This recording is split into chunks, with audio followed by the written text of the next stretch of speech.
The Galactic Council had warned us. Oh yes, they had warned us repeatedly, insistently, and with what I now recognize as genuine terror in their 6 eyes. But did we listen? Of course not. We were the Velkari, masters of 17 star systems, conquerors of the Andromeda Belt, and absolute experts at ignoring good advice when it was handed to us on a silver platter. My name is Qrix, and I am, or rather was, the Chief Expedition Officer of the Velkari Imperial Fleet. Notice how I said was? There is a very, very good reason for that. A reason that involves a small blue planet, an absurd species that calls itself human, and the single worst decision my civilization has ever made in 12,000 years of spacefaring history. Let me take you back to where this nightmare began. 3 cycles ago, our sensors detected Earth. A beautiful little marble orbiting an average star in an unremarkable section of the galaxy. The preliminary scans showed it had resources, water, a breathable atmosphere, and best of all, it was inhabited by a species that had barely mastered atomic energy. Perfect, right? Easy pickings for an advanced civilization like ours. Commander Qrix, my second in command, had stood beside me on the bridge of our flagship, the Eternal Glory. He was buzzing with excitement, his antenna quivering in that annoying way they did when he thought he was about to get promoted. Sir, he had chirped, way too loudly for my taste. The scans are complete. The dominant species appears to be bipedal, carbon-based, and technologically primitive. They still use combustion engines. They still have something called countries. They fight each other over imaginary lines drawn on maps. I had laughed then. Oh, how I had laughed. The sound of that laughter now haunts my sleep cycles. Perfect, I had declared, standing up from my command chair with what I thought was appropriate imperial dignity. We shall land, demonstrate our superiority, and they will surrender immediately. This will be the easiest conquest in Velkari history. Perhaps we shall be done in time for the Festival of 7 Moons. The crew had cheered. We had all cheered. We were idiots. Pilot Jen, our best navigator, had set course for the planet. We chose a landing site carefully. A major population center called New York City. We wanted maximum visibility, maximum impact. We would land in the center of their primitive settlement, and they would fall to their knees in worship or fear. Either worked for us. The Eternal Glory descended through Earth's atmosphere on a bright Tuesday morning. Our ship was magnificent. 1,200 meters of gleaming metal and advanced technology. Our shields shimmered with power. Our weapons could level a mountain range. We were invincible. Or so we thought. No. We touched down in a location they called Times Square. Thousands of humans scattered like insects. They screamed. They ran. Some fell down. Some pulled out their primitive communication devices and started recording us. That should have been our first clue that something was wrong. These creatures were not running in pure terror. No, they were excited. I activated the external speakers, ready to deliver our demands for immediate surrender. My voice boomed across the square. Attention, primitive inhabitants of Earth. I announced, my voice dripping with the authority of a dozen conquered worlds. I am Commander Qrix of the Velkari Imperial Fleet. You are hereby notified that your planet has been selected for annexation into the Velkari Empire. Surrender immediately, and we promise you will be treated as valuable resources. Resist and face annihilation. The humans stopped running. They actually stopped running. Then, and I still cannot believe this happened, they started laughing. Not nervous laughter, not terrified laughter, but genuine, belly-shaking, tear-streaming laughter. Qrix looked at me with confusion written across his facial sensory organs. Sir, I believe they find us humorous? Impossible. I had snapped back. Lower the boarding ramp. We shall demonstrate our physical superiority. The ramp extended, and I marched out with my honor guard of 20 soldiers. We were armed with plasma rifles, protected by personal shields, and trained in 17 forms of combat. The humans would see us and tremble. Instead, a small human female approached us. She wore strange coverings in bright colors and had long hair the color of Earth's sun. She was not wearing any visible armor. She was not carrying any visible weapons. She was holding a rectangular device and, I kid you not, she was smiling. "Oh my gosh!" she squealed in their bizarre language, which our translators rendered in real time. "Are you guys here for Comic-Con? Your costumes are amazing. Can I get a selfie?" A selfie. She wanted a selfie. I had no idea what that was at the time, but I soon learned it was a form of personal image capture. This human thought we were participants in some kind of entertainment event. "I am not wearing a costume," I roared, my patience already wearing thin. "I am Commander Qrix. This is an invasion. You will show proper fear and respect." The female human laughed again and turned to other humans who had started gathering around us. "Dude, these guys are committed. Look at those prosthetics. Is that animatronics?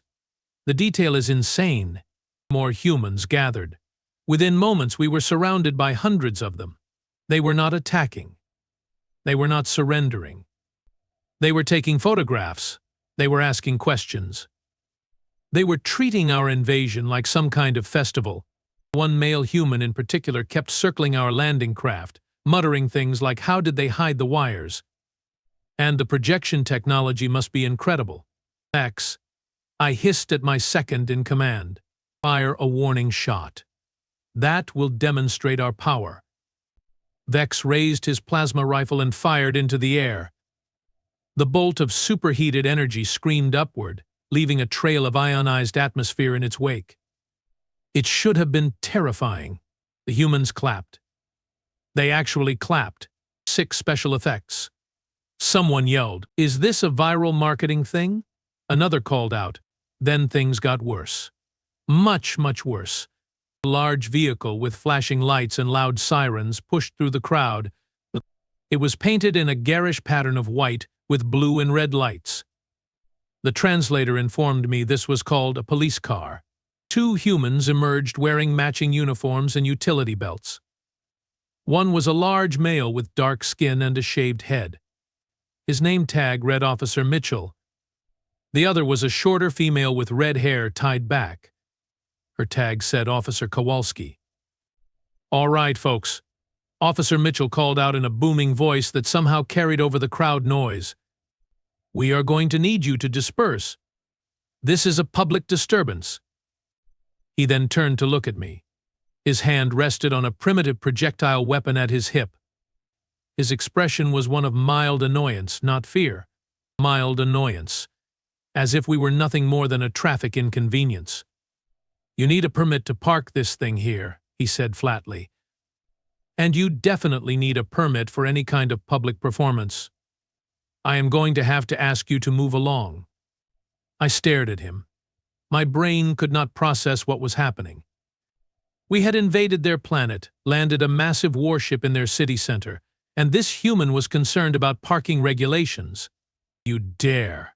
I shrieked, pointing one of my 4 manipulator appendages at him. "We are the Velkari. We have conquered 17 star systems. We have brought civilizations to their knees. And you speak to me of permits." Officer Mitchell sighed, a long-suffering sound that suggested he dealt with this type of thing regularly. He pulled out a small pad of paper and began writing on it. "Sir, I am going to need to see some identification and registration for this vessel, and proof of insurance." Insurance. The alien invasion force needed insurance. I felt something inside my thorax snap. "Open fire." I commanded my honor guard. 20 plasma rifles raised and discharged in unison. 20 bolts of concentrated death screamed toward the 2 police officers and bounced harmlessly off their vehicle's reinforced hood. The plasma bolts, which could punch through military-grade armor plating, which could melt through starship hulls, which could vaporize a Qrixian battle tank. It left small scorch marks on the painted metal and nothing more. Officer Kowalski looked down at the marks, then up at us, and her expression shifted from mild annoyance to genuine anger. "Did you just attack a police officer?" she said in a low, dangerous voice. Vex, I whispered, my voice shaking slightly. Those were full-power shots, correct? Yes, sir, Vex confirmed, checking his weapon display. The direct hits. Full charge. Maximum output. They should be vaporized. Run the scans again, I ordered. There must be an error. These creatures cannot possibly have armor that advanced. While Vex frantically worked his scanner, Officer Mitchell had pulled out his communication device and was speaking into it rapidly. Central, this is Unit 12. We have a situation in Times Square. Subjects are in some kind of costumes and props, just discharged what appear to be directed energy weapons at our vehicle. No casualties, but we need backup and probably issue. Yes, the weapons actually fired. No. I am not joking. Just send everybody. Within 3 minutes. And I timed it because I could not believe how fast they responded. We were surrounded by 20 more police vehicles, 4 larger armored trucks, and what appeared to be a news helicopter circling overhead. The humans were organizing. They were coordinating. They were not panicking. They were treating this like a routine emergency response. A new human emerged from one of the armored vehicles. He was older, with gray hair and a belly that suggested too many meals, and his uniform had more decorations on it. His name tag identified him as Captain O'Brien. All right, he called out through a handheld amplification device. This is your final warning. Lower your weapons and come out peacefully, or we will use force. You have 10 seconds to comply. Sir. Vex grabbed my arm. The scans are complete. The readings are impossible. These humans, their bone structure, it is denser than Qrixian battle plate. Their muscle tissue has a tensile strength that exceeds our own by a factor of 3. Their atmospheric pressure at sea level is twice what our homeworld has. Sir, these creatures are strong. Very, very strong. I looked around at the hundreds of humans now surrounding us. They looked soft. They looked weak. They were wearing casual clothing. Some were even wearing something called sandals. But Vex was right. The readings did not lie. These primitive-looking beings were physical powerhouses. All back to the ship, I ordered. Battle formation. Activate personal shields. My honor guard retreated up the ramp, weapons raised, shields shimmering into existence. We thought we were safe behind our advanced technology. Captain O'Brien shook his head sadly and nodded to his officers. What happened next is etched into my memory with painful clarity. Officer Mitchell, the large male who had been so concerned about parking permits, casually walked up to one of my soldiers, Trooper Qrix, who had the misfortune of being closest to the ramp. Qrix fired his plasma rifle directly at Mitchell's chest at point-blank range. The human's clothing smoldered slightly. The patch of his shirt disintegrated. The skin underneath turned red. That was it. He did not vaporize. He did not fall. He looked down at his damaged shirt with an expression of genuine irritation. Do you know how much these uniforms cost? Mitchell said. Then he reached out with one hand, grabbed Qrix's personal shield, and tore it off. Just reached through it like it was not even there, and ripped the generator right off Qrix's combat harness. The shield, which was designed to stop incoming projectiles traveling at hypersonic speeds, might as well have been tissue paper. Qrix, to his credit, tried to fight back. He was trained in Velkari hand-to-hand combat. He struck Mitchell 3 times in rapid succession with blows that could shatter stone. Mitchell grunted slightly and rubbed his stomach where Qrix had hit him. Okay, buddy, Mitchell said calmly. We are doing this the hard way. He grabbed Qrix by the chest plate, lifted him into the air like he weighed nothing, and gently set him down on the ground. Then he produced small metal restraints and secured Qrix's manipulator appendages behind his back. You have the right to remain silent, Mitchell began reciting. Anything you say can and will be used against you in a court of law. The other officers moved in with practiced efficiency. My entire honor guard was disarmed and restrained within minutes. 20 trained Velkari soldiers, equipped with advanced weapons and armor, taken down by humans using nothing but their bare hands and primitive metal restraints. I stood at the top of the ramp, watching this impossible scene, feeling something very close to panic setting in. "Sir," Pilot Jin called from inside the ship. "Multiple incoming objects. They are launching some kind of projectiles at us." On the main view screen, I could see 4 human aircraft approaching at subsonic speeds. But they were primitive fixed-wing designs that should have been no threat whatsoever. But the sensor alarms were screaming warnings.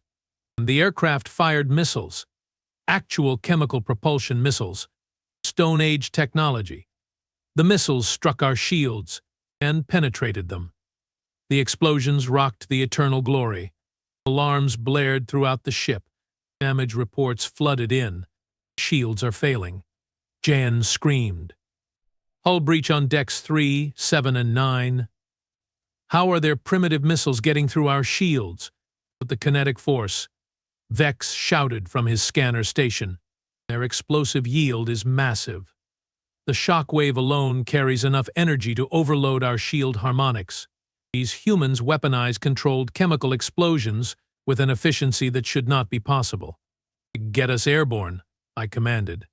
"Full power to engines. We need altitude." The Eternal Glory shuddered as its main drives engaged. We began rising, leaving the captured honor guard behind. I felt terrible about that, but survival took priority. We climbed to 10,000 meters thinking we were safe. We were not safe. The human aircraft followed us easily. More missiles launched. Our point defense systems managed to intercept some, but not all. More explosions rocked the ship. Then the radio, yes, they still used radio, crackled to life with a transmission. "Unidentified aircraft, this is the United States Air Force. You are in violation of our airspace. You will land immediately or be shot down. This is your only warning." Vex looked at me with all his eyes wide with disbelief. "Sir, they are calling us an aircraft. They think we are just another flying machine." "Return fire," I ordered. "All weapons. Show these primitives what real military technology can do." Our plasma turrets swiveled and fired. Dozens of bolts of superheated death lanced toward the pursuing aircraft. But the human pilots dodged them. They actually dodged plasma bolts traveling at near light speed. Their primitive aircraft rolled, turned, climbed, and dove with an agility that defied physics. Our targeting computers could not get a lock. Every shot missed. "How are they doing that?" I screamed at Vex. "Their reaction times." Vex replied, staring at his scanner in horror. "Sir, these humans process information and react faster than our computer targeting systems can predict. They are not following logical flight patterns. They are flying on instinct and intuition." More missiles struck us. The Eternal Glory, pride of the Velkari fleet, was being torn apart by technology that was 3 centuries behind our own. "Emergency landing," I commanded. "Find the nearest uninhabited area. We need to make repairs." Jen aimed the ship toward what our maps indicated was a sparsely populated region called Montana. We descended rapidly, trailing smoke from multiple hull breaches, and crashed, yes, crashed, into a field of something called wheat. The impact was rough but not catastrophic. We had survived. Barely. "The damage report," I demanded. The news was not good. Our main engines were offline. Our weapons were depleted. Our shields were barely functioning. We needed at least 6 days to make basic repairs. "At least we are in an isolated area," I said, trying to find some positive aspect to our situation. "We can make repairs without interference." That was when we heard the engines, multiple engines, heavy engines. Through the viewport, we watched as a convoy of human vehicles approached across the field. Large trucks with treaded wheels, smaller vehicles with mounted weapons, and bringing up the rear, a massive tracked vehicle that Vex's scanner identified as a main battle tank. "They tracked us," Vex said unnecessarily. "They tracked us across 300 kilometers of airspace and followed us here. The vehicles surrounded our ship. Humans in military uniforms emerged and established a perimeter. One of them raised a device that amplified their voice. "This is Colonel Peters of the United States Army. You are surrounded. Power down your vessel and exit with your appendages raised. You have 3 minutes to comply." I looked at my remaining crew. 15 Velkari, exhausted, injured, and completely out of their depth. We had expected an easy conquest. We had found something very different. Earth was not a primitive world waiting to be taken. It was a death trap masquerading as an easy target. These humans, these supposedly backward creatures, were monsters in disguise. They were physically superior, tactically brilliant, and terrifyingly persistent. And we had just landed in their territory, attacked their authorities, and declared war on their entire species. "Sir?" Vex looked at me with a mixture of fear and hope. "What do we do?" I thought about our options. We could fight. We would lose. We could try to escape. We would be shot down. We could try to call for reinforcement from the fleet. They would arrive in 3 weeks, assuming they even came at all. Or we could surrender and hope these humans were merciful. I looked at the timer counting down. 2 minutes left. "Open the hatch," I said quietly. "We surrender." The hatch opened with a hiss of equalizing pressure. The humans had weapons pointed at us from every angle. I stepped out slowly, my manipulator appendages raised in what I hoped was a universal gesture of submission. Colonel Peters approached cautiously. He was a tall man with stern features and eyes that had seen combat. He looked us over with an expression that was hard to read. "Are there any more of you up there?" he asked, gesturing to our ship. 15 total, I replied, my translator converting my speech into their language. "We are all that remain of the landing party." Peters nodded and spoke into a communication device. "Get medical teams standing by. We have 15 subjects, injuries unknown, and somebody contact whoever deals with first contact protocols, because we just caught ourselves some actual aliens." Actual aliens? As if we were some kind of prize catch. Over the next hour, my crew and I were efficiently removed from our ship, scanned for weapons, given medical examinations, and transported to a secure facility. The humans were professional, careful, and surprisingly gentle considering we had just attacked them. We were placed in a large room with comfortable furniture, adequate lighting, and, surprisingly, refreshments. It was clearly some kind of containment area, but it was not the torture chamber I had expected. A middle-aged human male entered wearing a suit and carrying a briefcase. He had gray hair at his temples and an expression of polite curiosity. He sat down across from me and smiled. "Good afternoon," he said pleasantly. "My name is Director Frank Williams. I work for a government organization that handles situations like this. I understand you are Commander Qrix of the Velkari Imperial Fleet?" "Yes," I confirmed, still wary. "Well, Commander, we have a lot to discuss. Let me start by saying that your arrival has created quite a situation. You attacked police officers, damaged public property, violated our airspace, and attempted to invade our planet. Under normal circumstances, these would be very serious crimes." "We are at war," I said stiffly. "We acted as warriors." Williams tilted his head slightly. "Actually, no. See, that is the problem. You never formally declared war. You just showed up and started shooting. From our perspective, you committed multiple acts of terrorism and assault. That is very different from warfare." I felt my thorax tighten. What will happen to us? Williams pulled out several documents from his briefcase. "That depends entirely on your cooperation. You and your crew are probably going to be charged with a variety of crimes. However, if you cooperate fully, answer all our questions, and provide us with information about your technology and civilization, we might be able to arrange for lighter sentences. Maybe house arrest instead of actual prison time." Prison. They were going to imprison us. The Velkari, conquerors of 17 star systems, were going to be locked in human cages. "And what of our ship?" I asked. Williams smiled, and there was something predatory in that smile. The eternal glory? Oh, that is evidence now. We will be keeping it for study. I am sure our engineers are going to have a wonderful time taking it apart and figuring out how it works. Faster than light travel, plasma weapons, artificial gravity.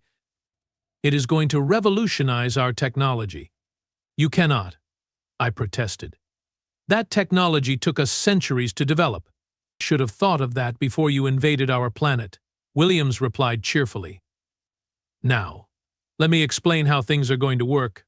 Tomorrow, you are going to be transferred to a more secure facility. You will be interviewed by experts in xenobiology, linguistics, and military technology. You will cooperate fully. And if you play nice, maybe in 20 or 30 years, you will get to go home.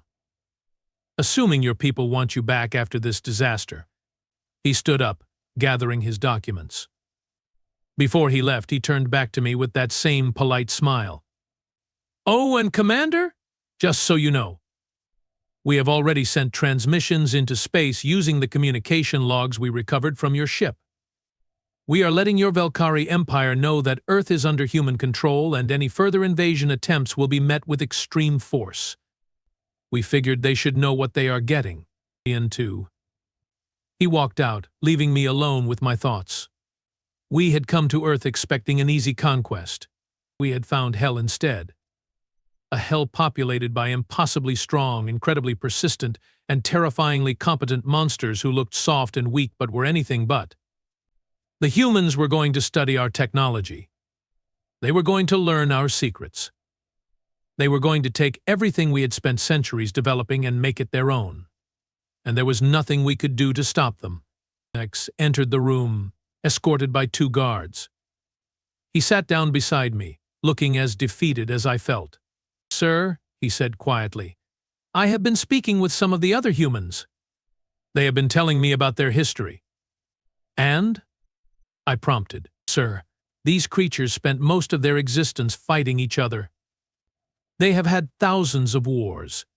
They developed weapons capable of destroying their entire civilization and somehow managed not to use them.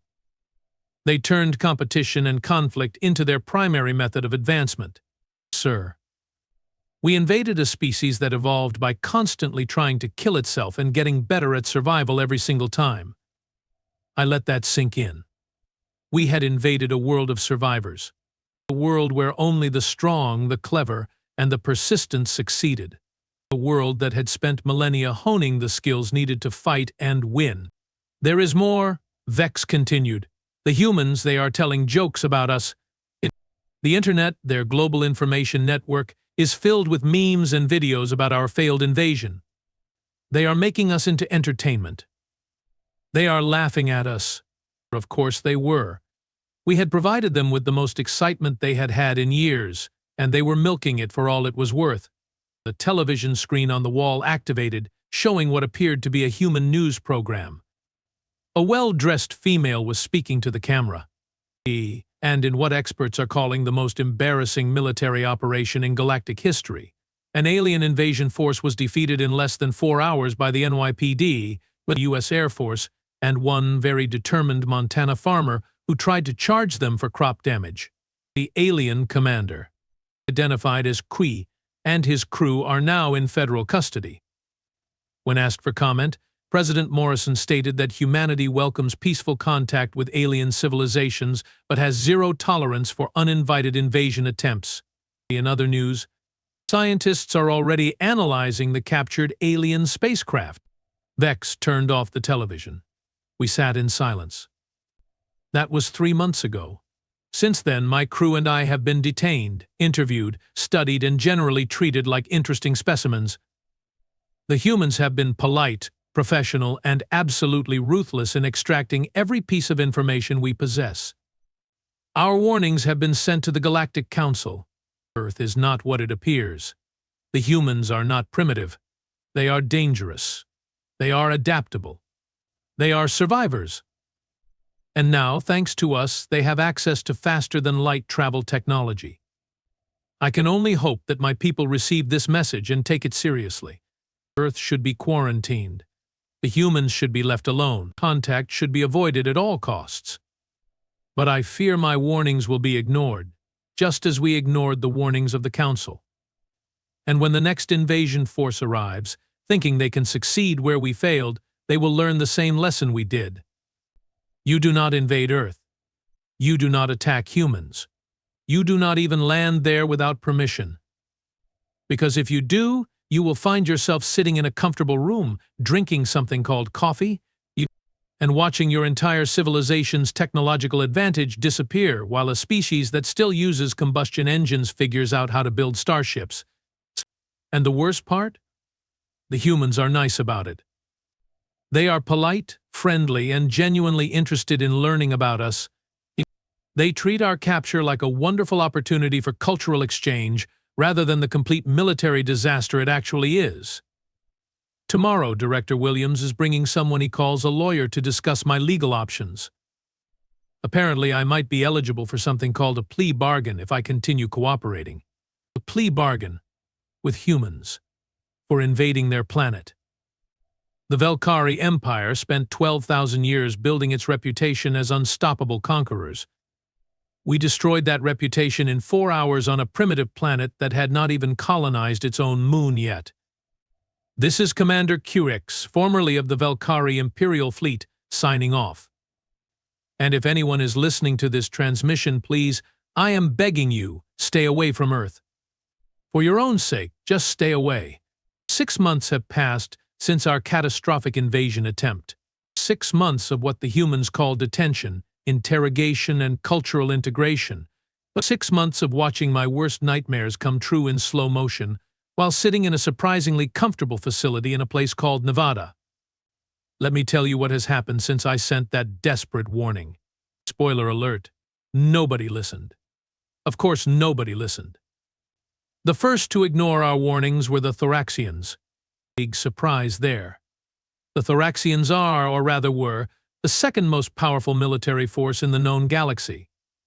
They had crushed the rebellion of the Six Suns. They had subjugated 14 species without breaking a sweat. They were arrogant, overconfident, and absolutely convinced that we Velkari had simply been incompetent. Their war admiral, a hulking brute named Gorth, sent us a transmission 2 months after our capture. The humans were kind enough to let me watch it. I think they found my reaction entertaining. Gorth's ugly face filled the screen, all 4 of his tusks gleaming with polished metal caps. He was laughing, a deep booming sound that made the speakers crackle. "Qrix, you pathetic excuse for a commander," he bellowed. "What? The mighty Velkari, defeated by primitives. Your species has grown soft and weak. The Thoraxian Empire will show you how a real invasion is conducted. We shall take this Earth in a single day, and we shall enslave its population to work our minds. Watch and learn failure." Director Williams, who was sitting beside me watching the transmission, turned to me with raised eyebrows. "Friend of yours?" he asked casually. "The Thoraxians are allies of convenience," I replied. Or they were. They are also idiots who refuse to accept reality when it contradicts their ego. Williams nodded slowly. "When are they planning to arrive?" "Based on their position when that transmission was sent, they should be entering your solar system in approximately 3 days. 3 days, Williams repeated, pulling out his communication device. "That gives us time to prepare. Thank you for the heads up, Qrix." I watched him leave the room, already speaking rapidly into his device. The humans were going to prepare. I almost felt sorry for the Thoraxians. Almost. 3 days later, I was brought to a command center deep inside the Nevada facility. Apparently, my cooperation had earned me certain privileges, including the opportunity to watch what was about to happen. The command center was impressive in a crude, functional way. Dozens of humans sat at workstations, monitoring screens filled with data. A large display on the wall showed Earth from orbit, with various markers indicating satellites, space stations, and other objects. General Patricia Hayes commanded the room. She was a stern woman in her 50s with short gray hair and the kind of eyes that had seen too much combat. She acknowledged me with a brief nod as I was escorted to an observation seat. "Your people are punctual," Hayes said. "We detected their ships exiting faster than light travel about an hour ago. 7 vessels, all heavy cruisers based on the sensor profiles. They are currently moving into attack formation above North America. 7 ships. Gorth had brought 7 heavy cruisers. Each one was twice the size of the Eternal Glory. Each one carried enough firepower to level a continent. The Thoraxians were not taking any chances. They are hailing us," a technician announced, "audio and visual." "Put it on screen," Hayes ordered. Gorth's face appeared, looking even more smug than in his previous transmission.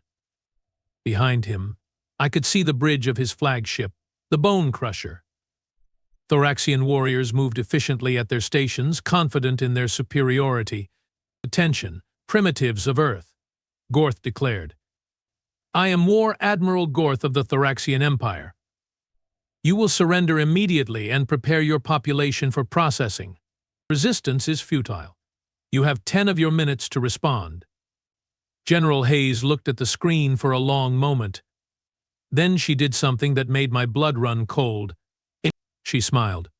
"Negative, War Admiral Gorth," she replied calmly. "We decline your generous offer. However, we would like to extend our own invitation. Surrender your vessels, and we promise you will be treated in accordance with the Geneva Conventions. You have 5 minutes to comply." The command center went silent. Every human stopped what they were doing to stare at the screen. Then, slowly, they began to grin. Some chuckled. One actually laughed out loud. Gorth's expression went from smug to confused to absolutely furious in about 3 seconds. "You dare," he roared. "You dare mock the Thoraxian Empire. Very well. You have chosen annihilation. All ships open fire. Reduce their pathetic cities to rubble." The screen switched to tactical view. 7 massive Thoraxian cruisers oriented themselves toward Earth's surface, with their weapons charged. Energy signatures spiked across the board. "Incoming fire," a technician reported. "Plasma torpedoes, kinetic accelerators, and what looks like some kind of radiation beam weapon. Impact in 30 seconds. Hayes nodded. "Activate Project Aegis. Let us show them what we have been building." The technician's fingers flew across his keyboard. On the tactical display, hundreds of new contacts suddenly appeared in orbit around Earth. Satellites, space stations, and platforms that had been hidden or disguised as civilian infrastructure suddenly revealed themselves. Aegis online, the technician confirmed. All platforms reporting ready. "Firing solutions locked." "Fire," Hayes said simply. What happened next was beautiful in a terrifying way. Every single Thoraxian weapon was intercepted before it reached Earth's atmosphere. Missiles launched from orbital platforms. The laser batteries fired with pinpoint accuracy. The plasma torpedoes were detonated harmlessly in space. The kinetic rounds were destroyed. The radiation beams were dispersed by some kind of electromagnetic field.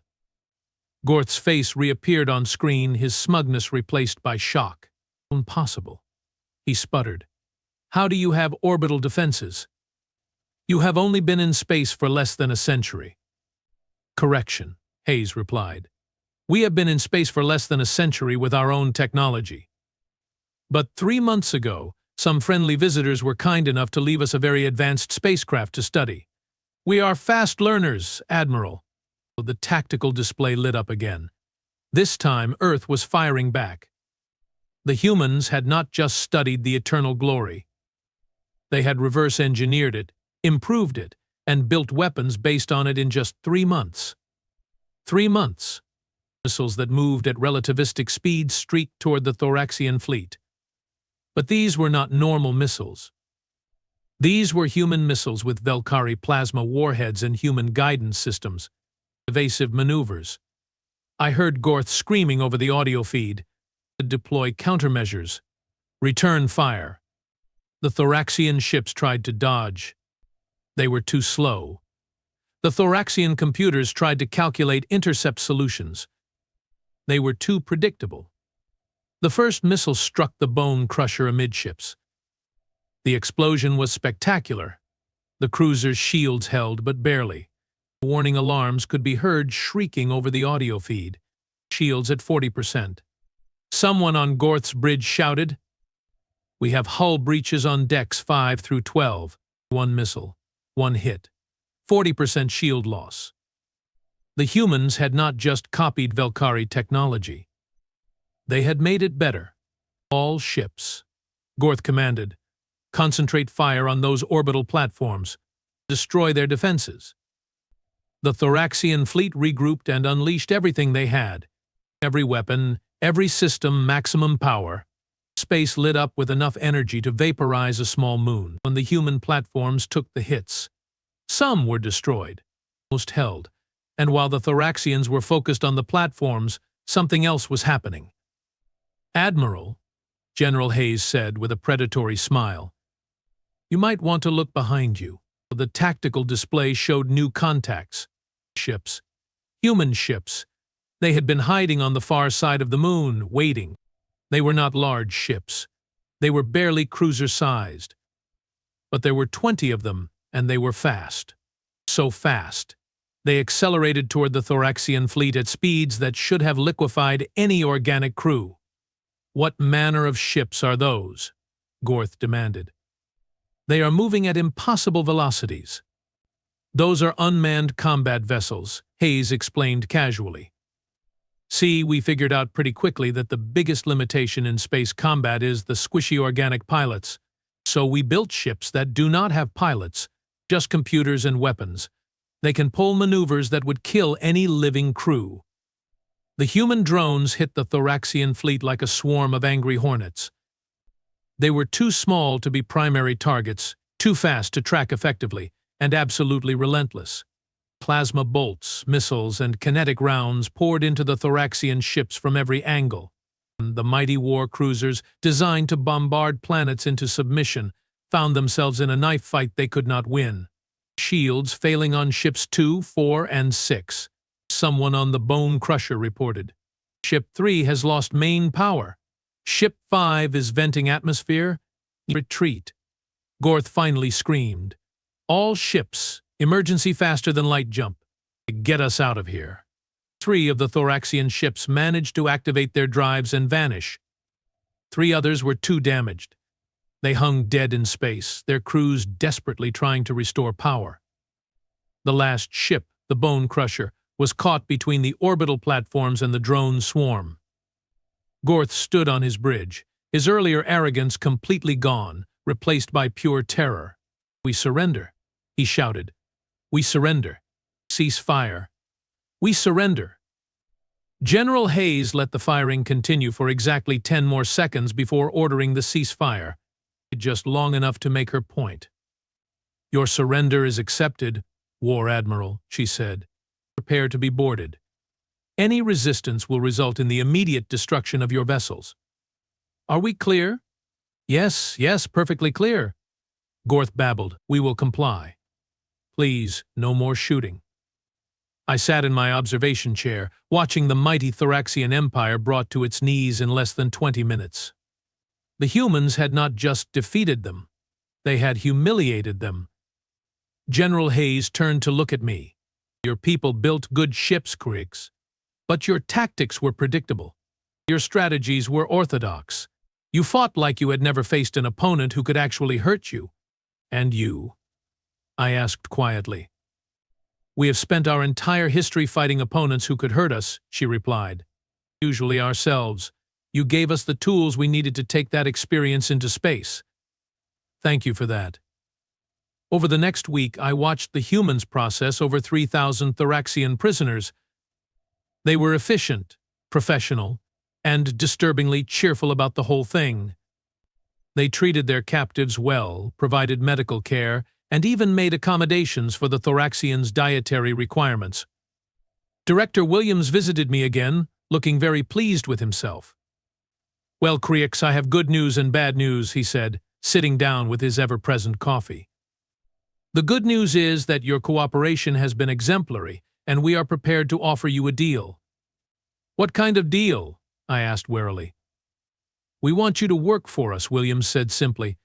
as a consultant, an advisor. You know how alien civilizations think, how they organize, how they fight. That knowledge is valuable to us. In exchange, we will reduce your sentence significantly. Maybe even grant you supervised freedom within certain facilities. You want me to betray my people, I said flatly. No, Williams corrected. We want you to help us understand the galaxy we are about to enter. Your people attacked us, Qrix. The Thoraxians attacked us. How many others are out there who think Earth is an easy target? How many more invasions do we have to fight off before the galaxy gets the message? He had a point. A terrifying, valid point. And if I refuse? I asked. Williams shrugged. Then you sit in a comfortable cell for the next 30 years, and we figure it out on our own. But it will be messier, more violent. More people, human and alien, will die because we did not have the information we needed. He was manipulating me. I knew he was manipulating me, and it was working. What do you want to know? I asked. Williams smiled. Everything. Start with the Galactic Council. Who are they? How do they operate? And why did they warn you not to come here? So I told him. I told him everything. The Galactic Council was not a government. It was more like a club for species that had achieved faster-than-light travel. They set guidelines, mediated disputes, and tried to prevent galactic wars. They had been around for over 50,000 years, and they had records. Ancient records. Records that mentioned Earth. There were others who came here, I explained, thousands of years ago, before humans had even developed agriculture. Scout ships, exploratory vessels. They found primitive hominids living in caves and jungles. And? Williams prompted. And they ran, I said quietly. Every single one of them. The few reports that exist describe a species that was physically superior, socially complex, and terrifyingly aggressive. The scouts recommended immediate quarantine. They classified Earth as a Class 12 death world. Williams raised his eyebrows. Death world? Planets where the environment is so hostile that the native species evolve into apex predators just to survive. Class 12 is the highest rating. It means the planet should never be colonized, never be contacted, and never be approached without extreme caution. But you came anyway, Williams said. We thought the records were exaggerated, I admitted. We thought thousands of years of civilization would have softened you. We were wrong. Williams leaned back in his chair, processing this information. So the galaxy knows about us. They know we are dangerous. And they chose not to tell newcomers? The Council posts warnings, I said. But they are not specific. They just mark certain systems as restricted. We thought it was because of valuable resources they wanted to keep for themselves. Idiots, Williams muttered. Then he looked at me. What else is out there, Qrix? What else should we know about? I told him about the hive swarms, collective consciousnesses that consumed entire worlds. I told him about the ancients, mysterious beings who had disappeared millions of years ago, but left their technology scattered across the galaxy. I told him about the free traders, the merchant guilds, the pirate clans, and the various empires that controlled different sectors of space. Williams took notes. Lots of notes. You know what is going to happen now, right? He said after I had finished. Word is going to spread. 2 invasion forces came to Earth. Neither returned victorious. That is going to make some species very curious. He was right. Over the next 3 months, 19 different ships approached Earth. Most were scouts, watching from a safe distance. A few were traders, hoping to establish peaceful contact. And 3 were military vessels, hoping to succeed where the Velkari and Thoraxians had failed. All 3 military expeditions were defeated. The humans were getting better at this. Faster, more efficient, more creative in their tactics. They captured ships. They captured crews. They extracted technology and information. And with every victory, they grew stronger. The galaxy was starting to notice. The Galactic Council called an emergency session. I know this because the humans intercepted their transmissions, but they had built a communication network using modified Velkari and Thoraxian technology. They could now listen to half the galaxy. The Council was panicking. The humans were not supposed to have faster-than-light travel. They were not supposed to have energy weapons. They were not supposed to be a threat. But now they were all three. Ambassador Qrix of the Council sent a formal transmission to Earth. The humans let me listen to it. "Greetings, people of Earth," Qrix began. He was a Zentari, a species known for their diplomatic skills and political maneuvering. The Galactic Council extends its welcome to your species. We apologize for the unfortunate incidents that have occurred. The vessels that attacked you were acting without Council authorization. We would like to invite Earth to send representatives to our capital world for formal first contact. In negotiations. General Hayes, who was now heading the newly formed Earth Space Command, listened to the message with her arms crossed. "What do you think, Qrix?" she asked me. "Is this legitimate?" I considered the question carefully. Yes and no. The Council genuinely wants to open diplomatic relations, but they also want to assess your threat level. They want to know how much of a danger you pose to the established order. And what will they do if they decide we are too dangerous? Hayes asked. Historically, the Council has three responses to emerging threats. Containment, where they blockade your system and prevent you from leaving. Integration, where they force you to join the Council under strict terms. Or elimination, where they authorize a coalition force to neutralize the threat. Hayes smiled, that predatory smile I had come to recognize. Let them try. We will send representatives to their meeting. But we will also be ready if they try anything stupid. The human delegation left Earth 2 weeks later. 3 ships, each one built using a combination of human and alien technology. They were escorted by a dozen of those terrifying unmanned combat drones. I was not part of the delegation. I was still technically a prisoner, but I was allowed to watch the proceedings via the communication network. The Council chambers were impressive. A massive station orbiting a neutron star, designed to house representatives from hundreds of species. The humans were led into the main hall where the Council members waited. There were gasps. The humans had chosen their representatives carefully. They sent their best diplomats, their sharpest scientists, and, just to make a point, 3 soldiers in full combat armor. Ambassador Qrix greeted them warmly. Too warmly. I knew that tone. He was scared. "Welcome, friends from Earth," he said with forced cheerfulness. "We are delighted to finally meet your species under more pleasant circumstances."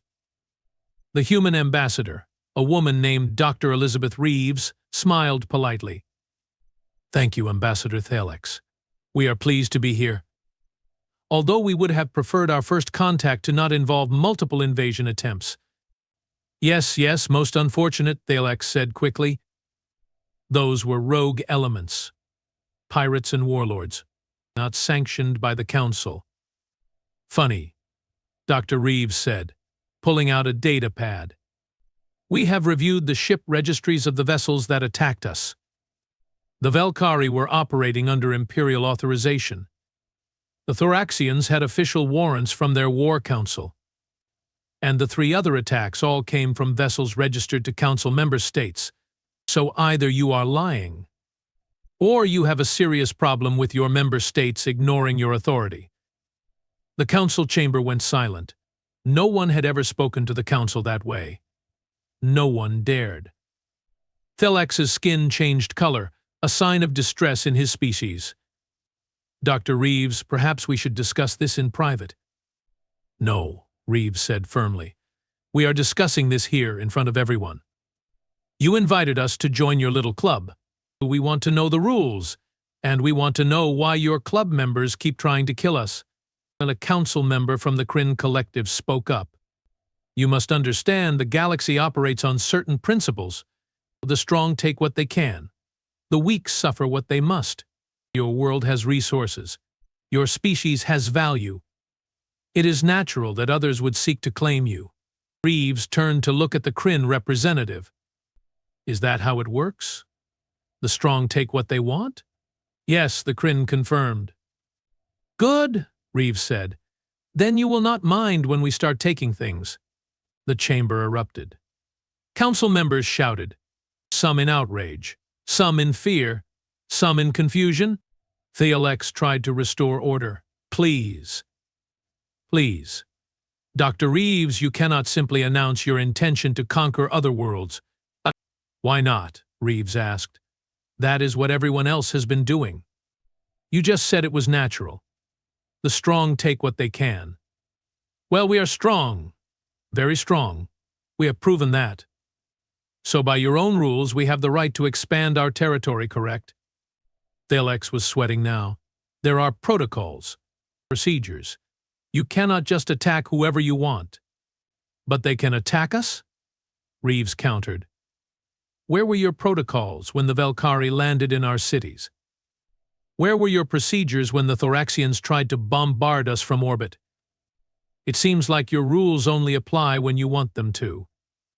I found myself wanting to applaud. Dr. Reeves was tearing apart the Council's hypocrisy with surgical precision. What do you want? Thalex finally asked, abandoning pretense. Reeves smiled. Simple. We want Earth recognized as a sovereign power. We want our territorial claims to be respected. And we want an exclusion zone of 10 light-years around our system. Any ship that enters that zone without permission will be considered hostile and dealt with accordingly. 10 light-years, someone shouted. That is absurd. That is an area containing dozens of star systems. Yes, Reeves agreed. Systems that we intend to colonize. We have been limited to one planet for our entire existence. Now we have the technology to expand. We are going to use it. The Council argued for hours. But in the end, they agreed to Earth's terms. They had no choice. The humans had the military power to enforce their demands, and the Council knew it. When the delegation returned to Earth, they were greeted as heroes. General Hayes met them personally. How did it go? She asked Dr. Reeves. They folded like cheap cards, Reeves replied with satisfaction. We are officially recognized, and they are terrified of us. Good, Hayes said. Let them be terrified. It will save us from having to fight them. That was 8 months ago. I have been on Earth for 14 months now. My sentence has been reduced to time served plus community service. I work as a consultant for Earth Space Command, helping them understand alien cultures and technologies. The galaxy is changing. Human ships are exploring the nearby star systems. Human colonies are being established. Human traders are making contact with other species. And everywhere they go, the humans bring their unique perspective. They negotiate from a position of strength. They trade fairly but firmly. They make friends with those who respect them and enemies of those who threaten them. The Galactic Council is in chaos. The old power structures are crumbling. Species that were once content to be part of the established order are now questioning why they should accept being treated as inferior. The humans call it the Galactic Renaissance. The Council calls it destabilization. I call it inevitable. Because here is the thing about humans that the galaxy is just starting to understand. They do not just survive, they thrive. They take every challenge, every obstacle, every disaster, and they use it to become stronger. We invaded them with advanced technology. They took that technology and improved it. We tried to intimidate them with force. They showed us what real force looks like. We thought we were superior. They proved us wrong. And now they are loose in the galaxy, and there is no putting that particular genie back in the bottle. Director Williams visited me last week. He had news. Qrix, I have been authorized to make you an offer, he said. Citizenship. A position with the diplomatic corps. A chance to go home if you wanted. Home? I asked. The Velkari Empire has disowned me. I am a failure. A disgrace. Then make a new home, Williams suggested. stay here. Help us build bridges with the galaxy. You know both sides. You can help us avoid misunderstandings." I thought about it. Earth was strange. The humans were terrifying, but they had treated me fairly. They had given me a chance to redeem myself. "I will stay," I decided. "But I have one condition." "Name it," Williams said. "Never, ever ask me to visit Australia," I said firmly. Williams laughed. "Why Australia?" "I have heard stories," I said. "Stories about your wildlife, about spiders the size of dinner plates and snakes that can kill with a single bite. You humans evolved on a death world, and apparently Australia is where your planet keeps all the things that even you think are too dangerous." Williams laughed even harder. "Qrix, you faced down war fleets and survived multiple battles. What are you afraid of some spiders and snakes? Those spiders have venom that can kill in hours." I protested. "Those snakes hunt in packs. Your own people avoid going there unless they have to." "No, I will work anywhere else on this planet, but not Australia." "Fair enough," Williams agreed, still chuckling. "We will keep you in the Northern Hemisphere. So here I am, Commander Qrix, formerly of the Velkari Imperial Fleet, now a citizen of Earth and consultant to Earth Space Command. My job is to help humans understand the galaxy they are entering. But between you and me, I think the galaxy needs to understand the humans. They are not going away. They are not going to be contained. They are not going to follow the old rules. They are going to remake the galaxy in their image. And honestly, after seeing how the old order operated, maybe that is not such a bad thing. The Galactic Council spent 50,000 years maintaining a status quo built on exploitation and fear. The strong took from the weak. The powerful oppressed the powerless. And everyone accepted it because that was just how things were. The humans do not accept that. They believe in fair trade. They believe in mutual respect. They believe that strength should be used to protect, not oppress. Are they perfect? No. They have their own problems, their own conflicts, their own darkness, but they are trying to be better, always trying to improve. And that is what makes them truly terrifying, not their physical strength, not their technology, not their military prowess. It is their refusal to accept limitations, their absolute conviction that they can always do better, be better, achieve more.